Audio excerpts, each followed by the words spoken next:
still don't understand what you're dealing with, do you?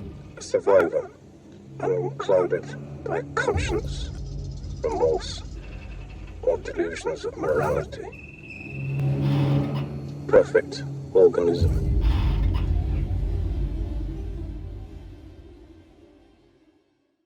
For a lot of fans of the expanded universe, the name Paul Church and the comic he debuted in, Alien's Labyrinth, are held in particularly high regard. I personally consider him to be one of the most interesting mad scientists of alien lore. If you've never read this series, you're going to find this entry of the Weyland-Yutani debrief to be really interesting. And if you already know who he is, stick around to the end because I've got an interesting scoop that you're unlikely to know. Colonel Dr. Paul Church made his debut in the first issue of Alien's Labyrinth in September of 1993 and was created by writer Jim Woodring and illustrated by Killian Plunkett. Woodring would also write Alien's Backsplash, a one-shot that served as backstory for Labyrinth's protagonist, Colonel Dr. Crespi, and also Aliens Kidnapped, which featured a similar concept to Labyrinth in the way of infected aliens. Plunkett also illustrated Backsplash, as well as providing some artwork for the visual experiment that was Aliens Havoc. I think it would also be fair to say that Plunkett's work on Labyrinth also finds him held in very high regard by the Alien fandom. I think you'd struggle to find somebody with anything bad to say about him. When we first meet Paul Church, he is serving aboard the Innominata, which means nameless in Latin, a fantastic name for a secret facility, as one of, if not the, chief scientist under the command of Admiral Thaves. In reality though, Church was the one in charge of the Innominata. While researching aboard the Innominata, Church was responsible for the development of a viral tent that saved the life of Admiral Thaves' own daughter. And while Church claimed he was working on spaceborne virus typing, he was actually conducting unofficial and unsanctioned behavioural and biochemical research on the aliens. However, Church's story with the aliens began 32 years prior to the events of Labyrinth, when he was just 20 years old. Born in space to terraformer parents, Paul Church spent the majority of his life in space aboard his parents' vessel, the Incunabulum, or planetside on Genesis camps, the site of initial terraforming stations. Church wouldn't even see Earth until he was 6 years old. Though Church didn't consider his life aboard the Incunabulum to be a natural life for a young man, he still enjoyed it. He was interested in science from a young age, having always wanted to become a scientist. His abilities were such that even as a teenager, he was able to secure a small governmental grant to conduct research on immunization. It was during what should have been a quick and simple stop at an unnamed moon to retrieve a time box on the way to planet RLW-1289 that the events that would change Paul Church's life, and are considered a very popular part of alien lore, would occur. This nameless moon had been terraformed by Church's parents 15 years earlier and was considered officially off limits to general travel. As Paul Church himself explained it, it was a routine data gathering operation. There was no reason to anticipate trouble. The crew discovered an unexpected vessel had landed next to their Genesis station. Though Church would not know the truth until some time later, the owners of that vessel were bug farmers. These bug farmers would smuggle aliens to planets or moons to establish a hive. While these specific farmers' intent wasn't explored in Labyrinth, other comics such as Aliens Kidnapped or Alien Stronghold depict humans seeding and nurturing alien hives for the purposes of collecting and selling eggs, or royal jelly for the purposes of research or profit. Church and his crew found the other ship void of life. They quickly retrieved the time box and were about to leave when they were ambushed by aliens. The crew were taken back to the hive, where they were subjected to unusual behaviour. The aliens sniffed and licked and probed the humans. During this analysis, one of the crew was killed by the aliens, seemingly by accident, as the aliens appeared to be fighting over the human. This death triggered the Incunabulum's only synthetic crew member, Judith, a sex synth and botanist, into action. Judith was quickly destroyed by the aliens in retaliation. It was during this altercation that another of the crew was able to make a suicide run against their alien captives, and using 2 grenades killed himself and 2 aliens. The remaining crew were separated, and Church was forced into the bowels of the hive. Church described the hive as having a stomach-turning smell that was noticeable even from the exterior of the hive. Once inside it was intolerable. It was beyond stench. It was beyond foul. It was an incomprehensibly loathsome miasma that raped one's soul through the lungs. And it was deeper inside this incomprehensibly loathsome hive that Paul Church encountered the bug farmers who brought the aliens with them to this moon. Their bloated and mutilated corpses were hung everywhere, and despite appearances, some even seemed to be alive. Church was hived to the wall alongside the remains of the bug farmers, left to contemplate his fate as his eyes and nose were scoured by the hideous stench, while sounds of distant human voices, screaming and sobbing and begging, assailed his ears. Though unsure of how long the aliens left him unattended, Church estimated it was 40 or 50 hours before the aliens returned to him. Instead of the swift death that Church hoped the aliens had come to deliver, the aliens had actually come to feed him. An alien bit into one of the bodies of the nearby bug farmers and proceeded to force the rotting human meat into Church's mouth. It was during this curious behaviour that Quentin Clark, one of Church's crewmates, was brought into the same chamber, screaming. And as the aliens forced Quentin to drink from a pool of green slime that swarmed with tiny creatures resembling tadpoles, the screaming continued. The aliens secured Quentin to the wall, covering the majority of his face with resin, and he continued to scream. And after the aliens left, Quentin continued to scream, and scream for hours, until he shredded his vocal cords, and instead made a horrible noise that Church likened to that of a goose. Church couldn't imagine what the aliens had done to the man, and he didn't want to. Following this, Church was left alone once again. He tried, unsuccessfully, to swallow his own tongue. In order to cope, he retreated into his own mind, into a realm of pure delusion that he was so immersed in that he barely noticed when the aliens actually removed him from the wall. A delusion he was so engrossed in that Church hadn't even noticed Quentin stop screaming until he noticed the man's swollen body immersed in that pool of green slime. Too unaware to even resist, Church was carried further into the depths of this unusual alien hive. However, something his alien escorts witnessed caused them to divert their attention, and Church found himself brought to a location that he would soon realise was the aliens' breeding pen. According to Church's recollection of the event, he heard the sounds of the new place as we entered. Sobbing, sucking, slurking noises. Soft, wet meat noises. The breeding pen contained not only the alien's own progeny, but what appeared to be an immensely pregnant Louise Clark.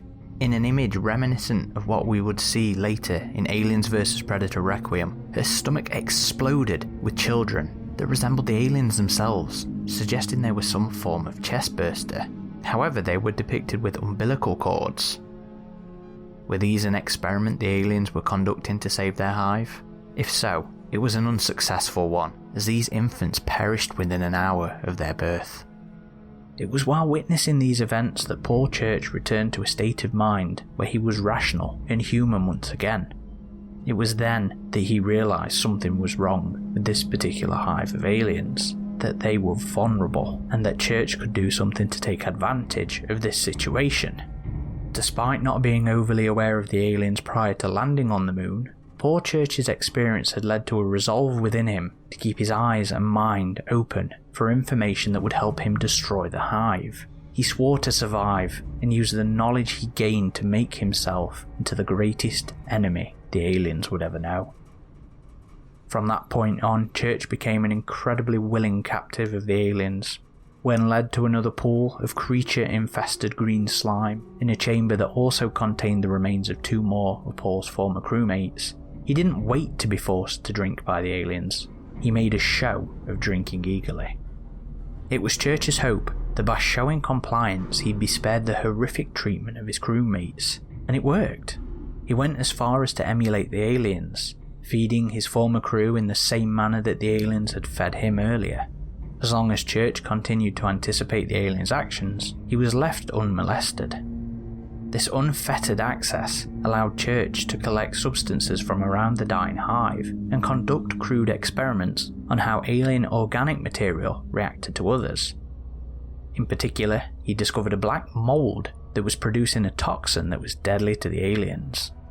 Church also discovered that a leech-like creature found in the green pools of slime secreted a solvent-like colloid that the aliens were actually cultivating as a form of medicine as a part of their efforts to keep their hive alive. Using the toxic black mold, Paul Church covertly destroyed the aliens' living medicine factories. Despite his relative freedom within the hive, instead of focusing on escaping, Church became obsessed with his discovery. In such a primitive environment, Church made use of his crewmates' skulls for dishes, ligaments for string, arteries for tubing, and skin for forming vessels. According to Church's recollection of the events, he had discovered the means to bring about the extinction of the aliens. But his freedom within the alien hive soon came to an end when the aliens had an expectation of Paul Church he was unable to meet. The aliens led Church to a cradle constructed of hive resin and within, a disfigured human, Church's mother. She must have fought them with everything she had. Her arms and legs had been bitten or torn off, and she was covered with lacerations. The remnants of my soul burned like a million suns. My sanity curdled, and I quivered and prepared to depart forever as I realised what they wanted. They wanted us to mate. Instead, Church gave her the mercy of death. He was able to strangle her before the aliens detained him, and he was once again hived up to the walls. In their immensely weakened state, the aliens had to physically bring an egg to him and retrieve the weakened facehugger out of the egg and place it upon Church's face themselves. Despite the facehugger's weakness, it was still able to overpower the equally weak and emaciated Church and force his lips apart and impregnate him. But that was as much as the aliens were able to achieve. The embryo was dead inside him. Church woke after the impregnation to find the alien hive had completely succumbed to the black mold. The smell of death was everywhere. The aliens, the crew. Leaving the death and decay behind him, Church returned to the Incunabulum, the ship still powered, where he'd discovered he'd been within the hive for 43 terrestrial days. After sending a distress call, Church set about using the ship's medical equipment to remove the dead and rotting chestburster from within him. The preparation took 4 hours, the actual surgery another 7, all while conscious and operating the machinery himself, but the deceased embryo was successfully removed.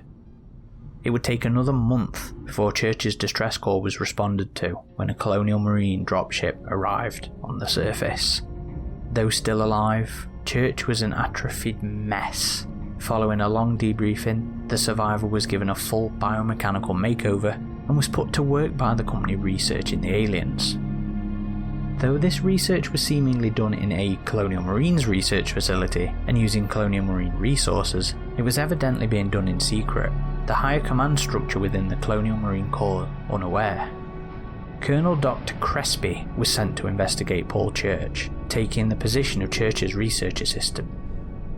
Despite having tried to prevent Crespi's reassignment and an unwillingness to even meet the man, when the two did meet, Church was quick to show Crespi what he was genuinely up to in an effort to seduce him with the science.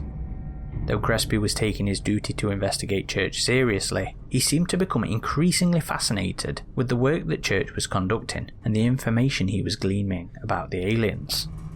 Paul Church conducted research that included extensive behavioural research that determined that even when given the choice between attacking an armed enemy or an animal carcass to eat, even when extremely starved, the aliens will always attack the enemy. When presented with a choice between escape or food, the aliens would take the food. Most importantly though, Church discovered that the aliens were susceptible to the influence of humans with telepathic abilities, even if artificially enhanced with chemicals such as FITR, telepathine, that induces a sense of invulnerability and increased mental strength, which allowed a human to telepathically make an alien pause in its attack. Summarising his research to Crespi, Church Church told the other scientists that what caused it to pause was the will of the drugged man. Aliens communicate with each other telepathically. They can sense fear in other animals. My working hypothesis is that they can psychically see the minds of men, but can't understand them. That man under the influence of the FITR was willing the alien to stop its attack, and it did. Despite Crespi's own excitement at the ramifications of Church's research, he still couldn't resist questioning Church's ethics and methods. This uncertainty was increased further when Lieutenant McGuinness, another recently arrived crew member who was here to investigate the death of her fiancé, David Lennox, one of many deaths aboard the Innominata, confided in Crespi. Church would go on to demonstrate questionable choices, such as walking an alien around the station like a dog, in an effort to demonstrate that he could control them and that the aliens were harmless under his control.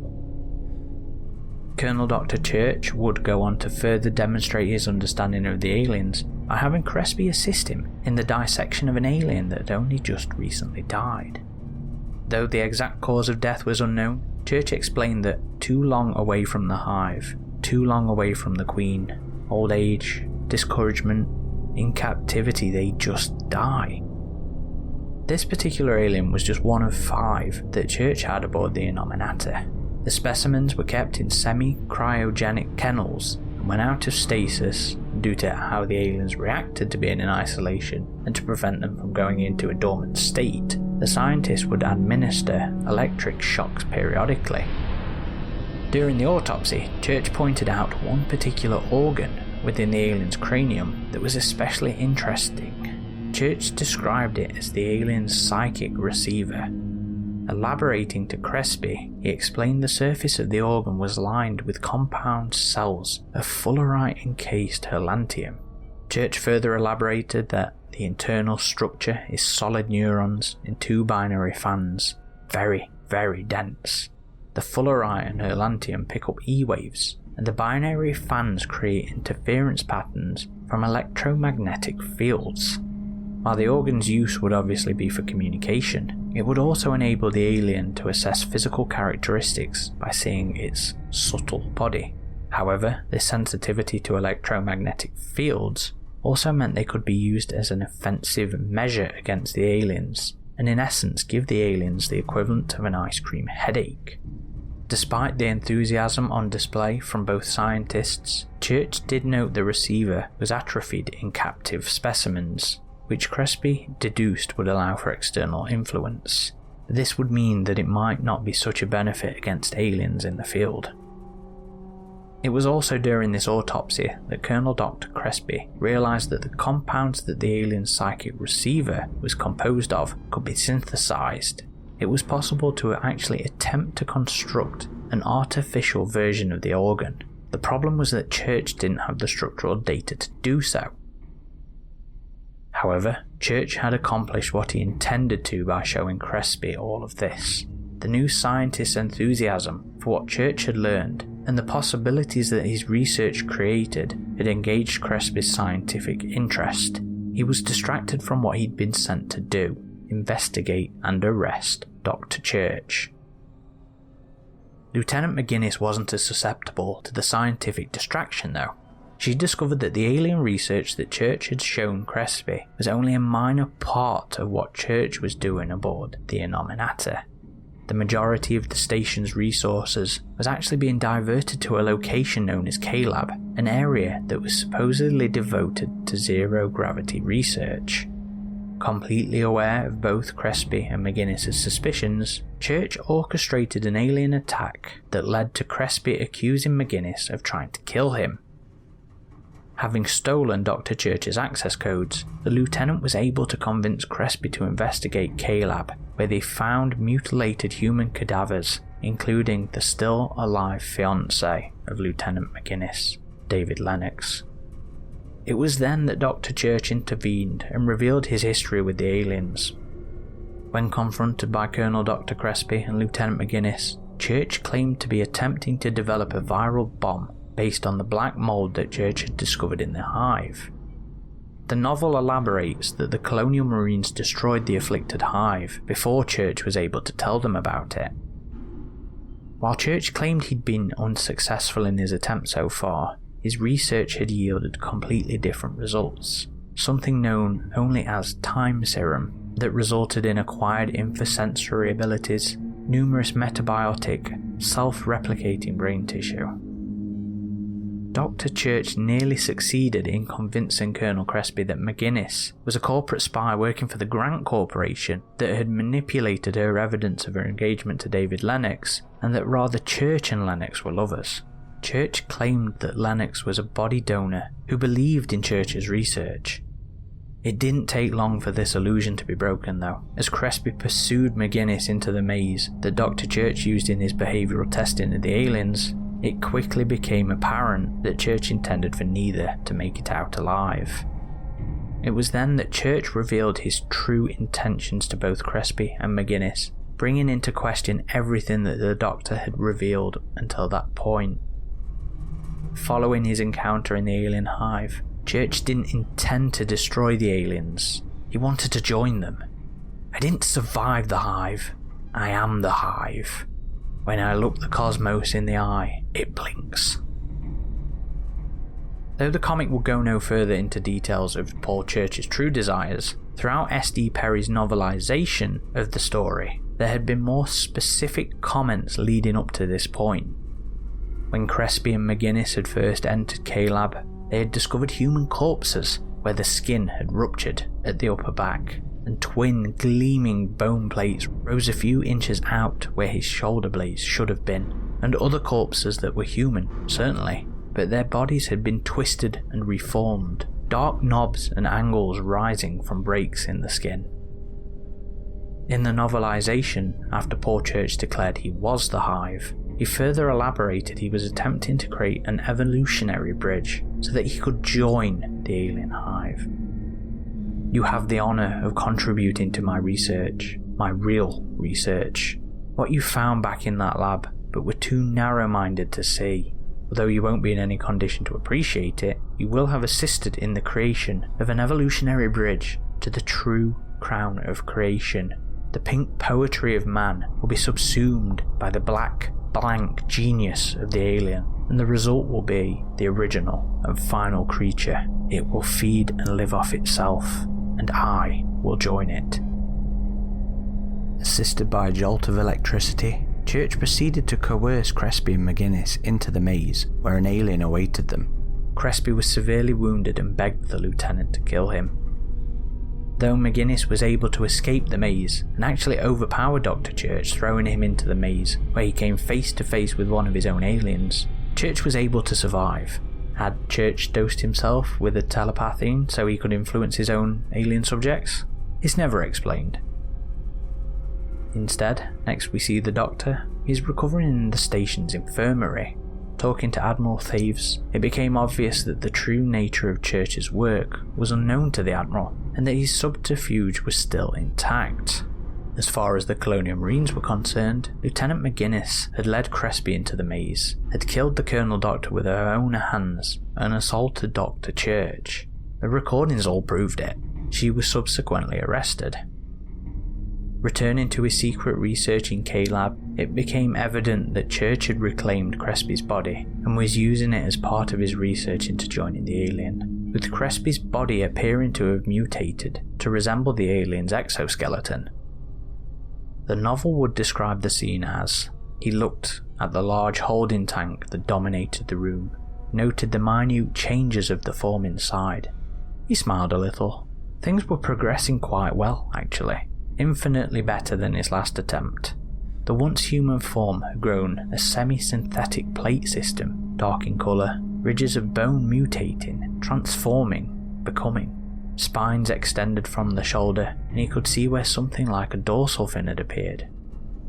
We wouldn't see Dr. Paul Church in any other series other than a very brief mention in Aliens Colonial Marines, which was also releasing at the same time that Labyrinth was coming out. In the 5th issue of the series, we see the character Bellevue delete Dr. Paul Church's personnel file while investigating the identity of a figure known as the Father. The father was a leader of a group of humans who had been genetically modified using royal jelly to somewhat resemble and safely interact with xenomorphs. It was eventually revealed that the father was a resurrected Dr. Ernest Kleist from Aliens Rogue, but given the character motivations and the actions of the father, it would have made more sense that Paul Church be the father, as his motivations in Aliens Labyrinth revolved around becoming alien. AVP Galaxy did reach out to the creatives involved in Aliens Colonial Marines to seek clarity on whether this was the original intent, but unfortunately we received no reply. This small appearance in Aliens Colonial Marines is the last we ever see of Colonel Dr. Paul Church in the comics, but a different Paul Church would make an appearance in the video game Aliens: A Comic Book Adventure. Developed by Cryo Interactive Entertainment and published by Mindscape, Aliens: A Comic Book Adventure is a point-and-click game released for DOS in 1995. Despite having a different story, the game featured several characters inspired by and named after characters from Aliens Labyrinth, including Crespi, McGinnis, though spelled different, and Paul Church. A professor rather than a Colonel Doctor, the Paul Church of A Comic Book Adventure was a renowned xenomorph biological specialist who was recruited by Colonel Wyckoff to control aliens so that they could be used as infantry in a coup d'etat against the Earth's government. Church was responsible for providing the technology to capture the aliens so that they could study the xenomorph XX-121 in a facility on the planet B-45C. In order to finance the research, Church would also develop an alternate take on royal jelly. In this, it was a narcotic that was incredibly addictive and resulted in death after 2 or 3 months of use.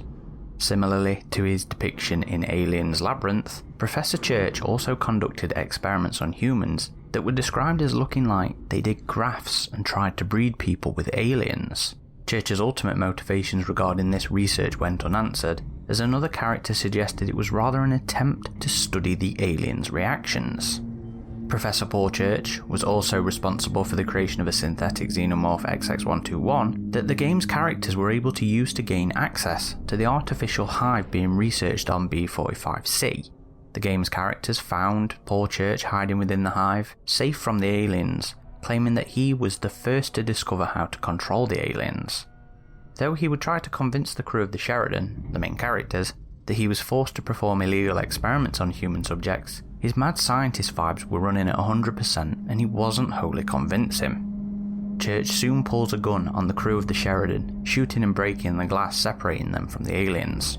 The aliens swiftly attack, and Church uses the opportunity to escape. He steals the Sheridan, leaving the surviving crew to find an alternate means off of B-45C before the space jockeys, I know that's a whole other story, cleanse the planet's surface. During the game's closing scenes, the crew of the Sheridan consider hunting Church down before they ultimately get into cryosleep. And now it's time for the something you didn't know part of the video. Prior to the merger with Disney, 20th Century Fox had actually intended to bring Paul Church back. Alien Colony War recently introduced Chad McLaren, Amanda Ripley's husband, for the first time in expanded lore. Fox's original intent was that McLaren would have been working under Paul Church, and it was Church's cruel methods in his research on the aliens and humans alike that would have motivated McLaren to join with Amanda and Zula. Though the research had genuine benefits to mankind in the way of cures for diseases, McLaren would have abandoned Church. Much of these original ideas remain in McLaren's backstory in Alien Colony War, and though Church isn't explicitly named in the novel, he is actually alluded to in the way Davis describes McLaren's former scientific partner. Chad discovered that the research was not entirely ethical. One of his collaborators even had experienced direct contact with xenomorphs. In fact, he'd been held captive in a hive and survived. He was convinced that the answer to his work lay in the symbiotic relationship between xenomorphs and their human hosts, and what changes were wrought inside the human body when a host was impregnated with the xenomorph.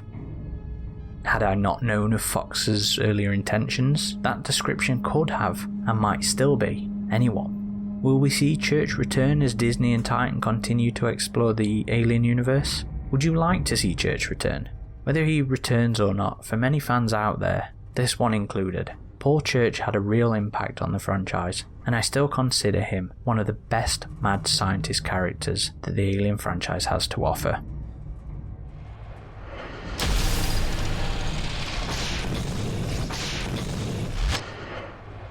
Hello everyone, Corporal Hicks here, and thank you for watching the newest video in our Weyland-Yutani debrief. There's been one I've been looking forward to doing for a while now, and I think it's because I know not a lot of people know about the Aliens a comic book adventure cameo as well, so I thought that'd be a nice one to get in there because I don't think people are really aware of it. Hopefully you haven't if you watched it, because obviously with these we do like to do things that are interesting. It's not always interesting if you know every little thing about it, so that's why I like to dig into like the novel, the comic, and then obviously all these obscure cameos or related things.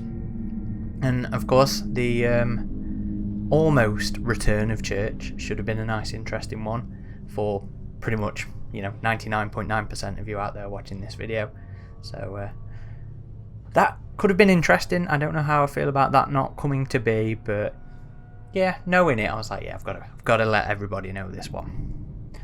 If you've enjoyed the video, all that usual stuff, share it with any other Alien fans you know, share it on the Facebook groups if you think people on there will be interested in it. It's always appreciated. And of course, make sure you like the videos, leave us comments below, and make sure you are subscribed to the channel as well. It all helps with the algorithms and all that sort of stuff you've heard a million times before, but needs to be said unfortunately. As always, you can find the hub of our activity on avpgalaxy.net, also on all the major socials as AVP Galaxy or Alien vs Predator Galaxy vs as in VS.